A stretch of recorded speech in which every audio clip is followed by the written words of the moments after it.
Why the Chimes Rang by Raymond MacDonald Alden. There was once in a faraway country where few people have ever traveled a wonderful church. It stood on a high hill in the midst of a great city, and every Sunday, as well as on sacred days like Christmas, thousands of people climbed the hill to its great archways, looking like lines of ants, all moving in the same direction. When you came to the building itself, you found stone columns and dark passages, and a grand entrance leading to the main room of the church. This room was so long that one standing at the doorway could scarcely see to the other end, where the choir stood by the marble altar. In the farthest corner was the organ, and this organ was so loud that sometimes when it played, the people for miles around would close their shutters and prepare for a great thunderstorm.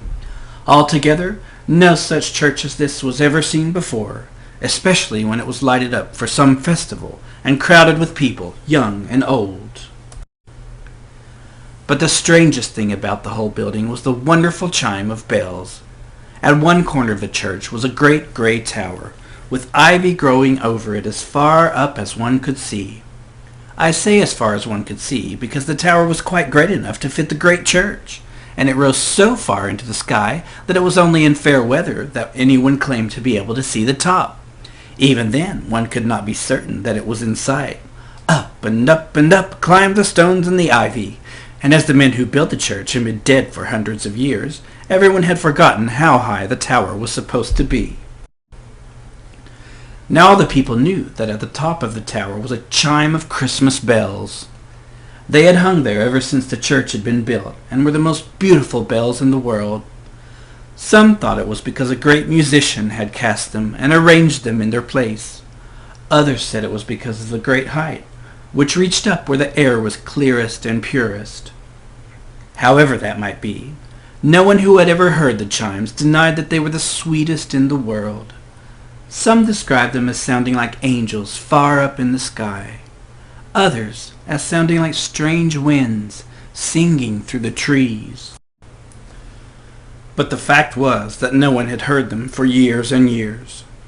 There was an old man living not far from the church who said that his mother had spoken of hearing them when she was a little girl, and he was the only one who was sure of as much as that.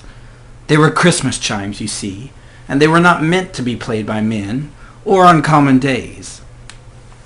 It was the custom on Christmas Eve for all the people to bring to the church their offerings to the Christ child, and when the greatest and best offering was laid on the altar, there used to come sounding through the music of the choir the Christmas chimes far up in the tower.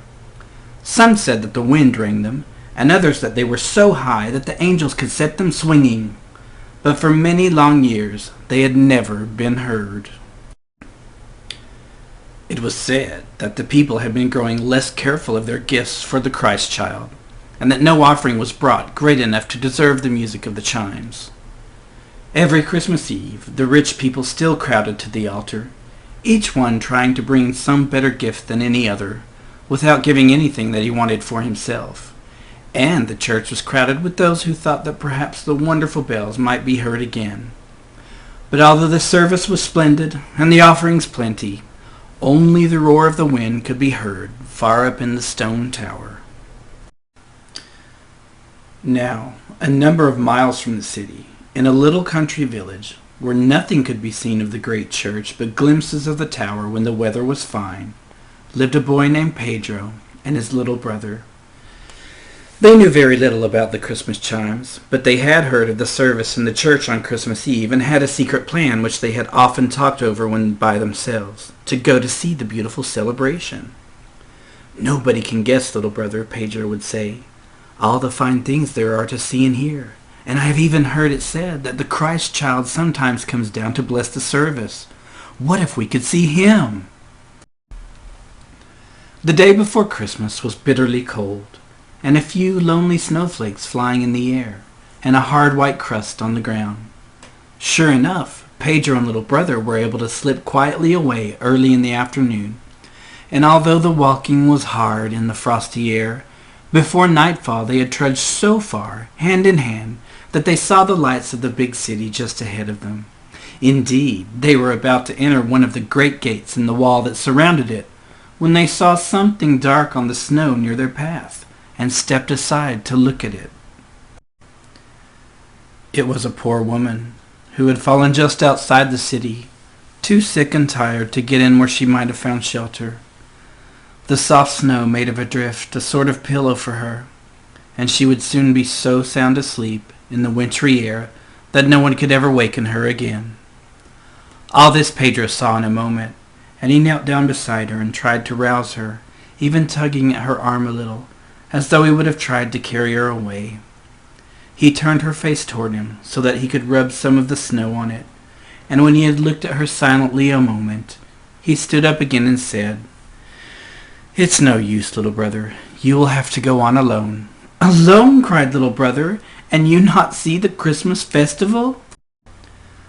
"No," said Pedro, and he could not keep back a bit of a choking sound in his throat. "See this poor woman. Her face looks like the Madonna in the chapel window, and she will freeze to death if nobody cares for her.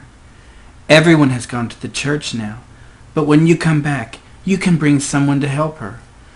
I will rub her to keep her from freezing, and perhaps get her to eat the bun that is left in my pocket." But I cannot bear to leave you and go on alone," said little brother. "Both of us need not miss the service," said Pedro, "and it had better be I than you. You can easily find your way to the church, and you must see and hear everything twice, little brother, once for you and once for me. I am sure the Christ child must know how I should love to come with you and worship him. And oh, if you get a chance, little brother, to slip up to the altar without getting in anyone's way, take this little silver piece of mine and lay it down for my offering when no one is looking. Do not forget where you left me, and forgive me for not going with you." In this way he hurried little brother off to the city, and winked hard to keep back the tears as he heard the crunching footsteps sounding farther and farther away in the twilight. It was pretty hard to lose the music and the splendor of the Christmas celebration that he had been planning for so long, and spend the time instead in that lonely place in the snow. The great church was a wonderful place that night. Everyone said that it had never looked so bright and beautiful before. When the organ played and the thousands of people sang, the walls shook with the sound, and little Pedro, away outside the city wall, felt the earth tremble around him. At the close of the service came the procession, with the offerings to be laid on the altar. Rich men and great men marched proudly up to lay down their gifts to the Christ child. Some brought wonderful jewels, some baskets of gold so heavy that they could scarcely carry them down the aisle. A great writer laid down a book that he had been making for years and years. And last of all walked the king of the country, hoping with all the rest to win for himself the chime of the Christmas bells.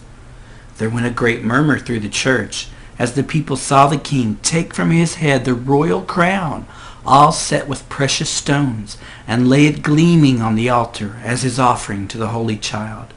"Surely," everyone said, "we shall hear the bells now, for nothing like this has ever happened before."